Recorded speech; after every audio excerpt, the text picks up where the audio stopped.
Ini kita akan belajar tentang perkalian dan pembagian pecahan. Pertama, kita bahas dulu yang perkalian pecahan ya. Misal, kakak punya pecahan A per B. Angka yang ada di atas, atau kalau di sini adalah A, itu disebut dengan pembilang. Kemudian angka yang ada di bawah, itu disebut dengan penyebut.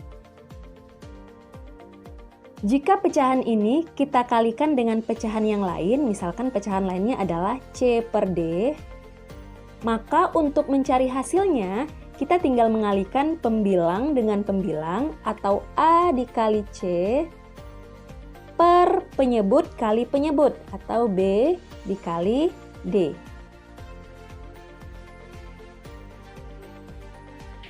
Contoh soal yang pertama, 2 per 7 dikali 4 per 5. Maka untuk mencari hasilnya langsung kita kalikan saja. Pembilang kali pembilang berarti 2 dikali 4, 8. Per 7 dikali 5. Kemudian hasilnya adalah 2 kali 4, 8. Per 7 kali 5, 35. Jadi 2 per 7 dikali 4 per 5 itu hasilnya adalah 8 per 35. Kita lanjut contoh yang kedua ya. Misal 2 per 5 kita kalikan dengan 5. 2 per 5 di sini sudah pecahan. Tapi 5 adalah bilangan bulat. Lalu caranya bagaimana? Caranya bilangan bulat atau 5 ini kita ubah dulu menjadi bentuk pecahan. Bentuk pecahan dari 5 adalah 5 per 1. Jadi 2 per 5 dikali 5 per 1. Karena bentuknya sudah pecahan biasa semua, tinggal kita kalikan saja pembilang kali pembilang, berarti 2 dikali 5, 10 per 5 dikali 1 atau 5. Jadi 10 per 5. 10 dibagi 5 atau 10 per 5 itu sama dengan 2. Maka 2 per 5 dikali 5 sama dengan 2. 3 per 5 dikali 1 per 2. 3 per 5-nya pecahan biasa, 1 per 2-nya pecahan campuran. Jadi pecahan campurannya kita ubah dulu menjadi pecahan biasa. Mengubah pecahan campuran menjadi pecahan biasa, caranya penyebut dikali bilangan bulat, berarti 2 dikali 1, kemudian ditambahkan dengan pembilang, yaitu 1. Berarti 2 dikali 1, 2, ditambah 1, 3. 3 ini untuk jadi pembilang yang baru ya. Per penyebutnya sama dengan penyebut sebelumnya, yaitu 2.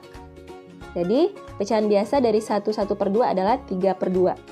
Nah, ini kan sudah jadi pecahan biasa semua, berarti tinggal kita kalikan saja. Berarti langsung kita kalikan saja. Pembilang kali pembilang atau 3 kali 3 sama dengan 9. Penyebut kali penyebut atau 5 kali 2 sama dengan 10. Jadi hasil dari 3 per 5 dikali 1 per 2 adalah 9 per 10. Lanjut ke contoh yang berikutnya.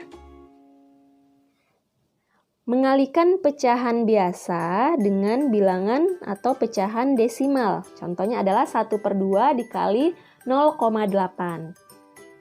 Caranya masih sama ya. Yang pecahan desimalnya kita ubah dulu menjadi bentuk pecahan biasa.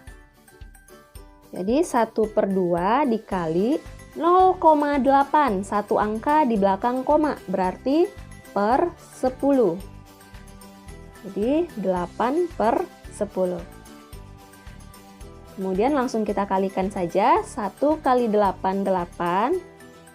2 kali 10, 20. Nah, jika kita ingin mengubah hasilnya ini menjadi bilangan desimal kembali, tinggal kita jadikan pecahan ini menjadi berpenyebut 10 atau 100 atau 1000 ya, mana yang paling terdekat atau yang paling gampang.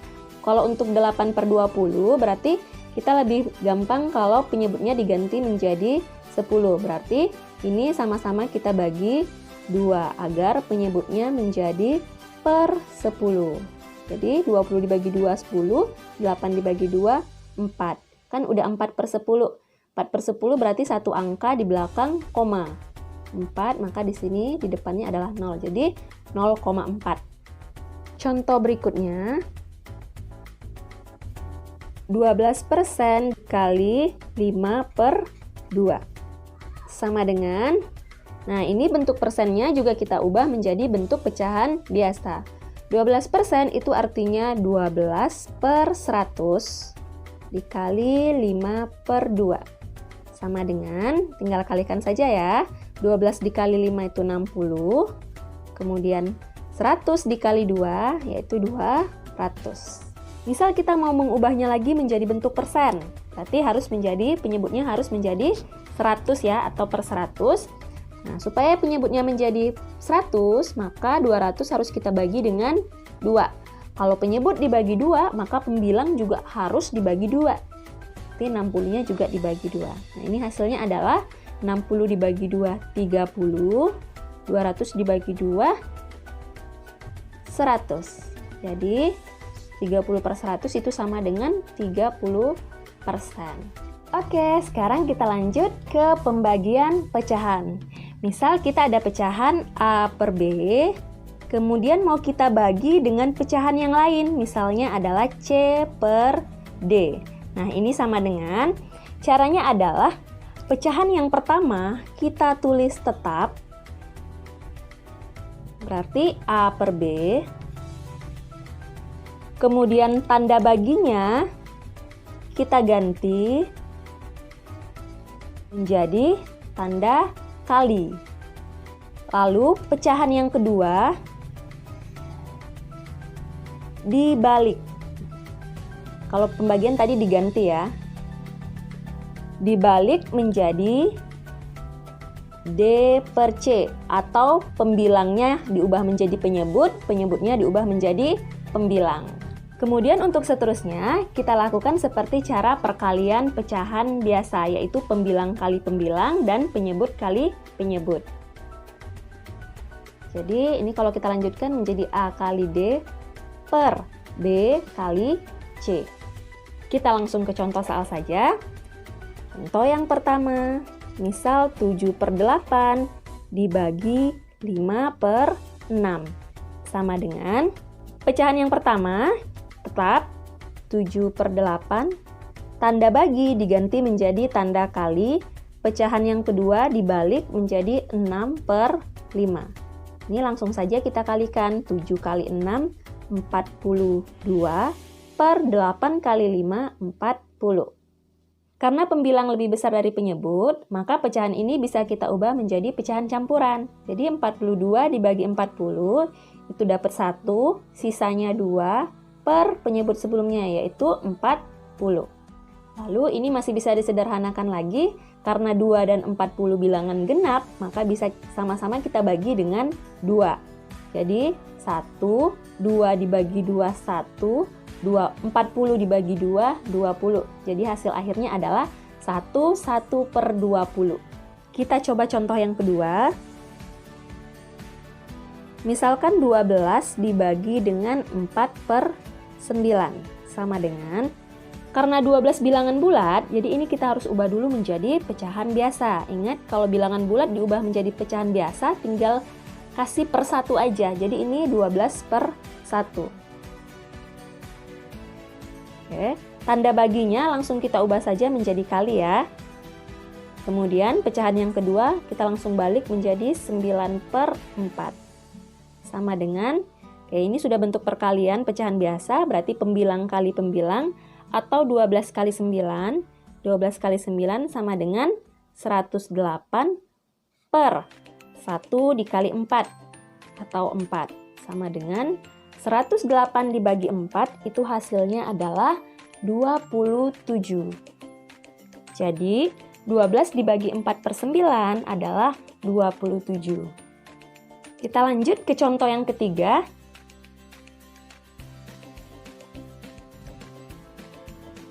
Satu per 8 dibagi 3 per 4. Sama dengan 1 per 8 adalah pecahan campuran, jadi kita ubah dulu menjadi pecahan biasa. Caranya 8 dikali 1, 8 ditambah 1, 9. Jadi pecahan biasanya adalah 9 per penyebut sebelumnya 8. Tanda bagi kita ubah langsung menjadi tanda kali. Berarti pecahan keduanya 3 per 4 dibalik menjadi 4 per 3. Maka hasilnya tinggal kita kalikan saja. 9 dikali 4, 36 per 8 dikali 3, 24. Nah, ini bisa kita ubah lagi menjadi bentuk pecahan campuran karena pembilang lebih besar daripada penyebut. Jadi 36 dibagi 24 itu dapatnya 1, sisanya adalah 12 per 24. Karena 12 per 24-nya sama-sama bilangan genap, jadi masih bisa kita sederhanakan, sama-sama kita bagi. Langsung bagi 12 bisa ya, jadi hasilnya adalah 1, 12 bagi 12, 1, 24 dibagi 12, 2. Jadi hasil dari 1 per 8 dibagi 3 per 4 adalah 1 per 2. Lanjut contoh selanjutnya, misal kita ingin membagi bilangan desimal, yaitu 0,25 dengan 1 per 5. Caranya, pecahan desimalnya kita ubah dulu menjadi bentuk pecahan biasa. 0,25 itu sama dengan 25 per 100, karena 2 angka belakang koma. Bagi kita ubah menjadi kali. Pecahan yang kedua, 1 per 5 kita balik menjadi 5 per 1. Sama dengan, langsung kita kalikan saja. 25 dikali 5 itu 125 per 100 dikali 1 itu sama dengan 100. Nah, ini kalau mau kita ubah menjadi pecahan desimal kembali, per 100 berarti 2 angka di belakang koma. Sini kan ada 125, jadi 1,25. Kita coba contoh yang terakhir. Kita ingin membagi bilangan persen dengan bentuk pecahan biasa. Jadi 30% dibagi 2 per 7. 30%-nya kita ubah dulu menjadi bentuk pecahan biasa, yaitu 30 per 100. Bagi kita ganti menjadi kali. Pecahan yang kedua, 2 per 7 kita balik menjadi 7 per 2. Langsung kita kalikan. 30 dikali 7 sama dengan 210 per 200. Nah, kalau ini mau kita ubah menjadi bentuk persen kembali, tinggal kita ganti penyebutnya atau kita ubah penyebutnya menjadi 100. Agar penyebutnya menjadi 100 berarti harus kita bagi 2. Jika penyebut dibagi 2, maka pembilang juga harus dibagi 2. Ini sama dengan 210 dibagi 2 sama dengan 105. 200 dibagi 2 sama dengan 100. Jadi hasilnya adalah 105%. Oke adik-adik, sekian dulu untuk video kali ini ya. Semoga adik-adik paham dengan penjelasan kakak. Semangat belajar dan perbanyak latihan ya.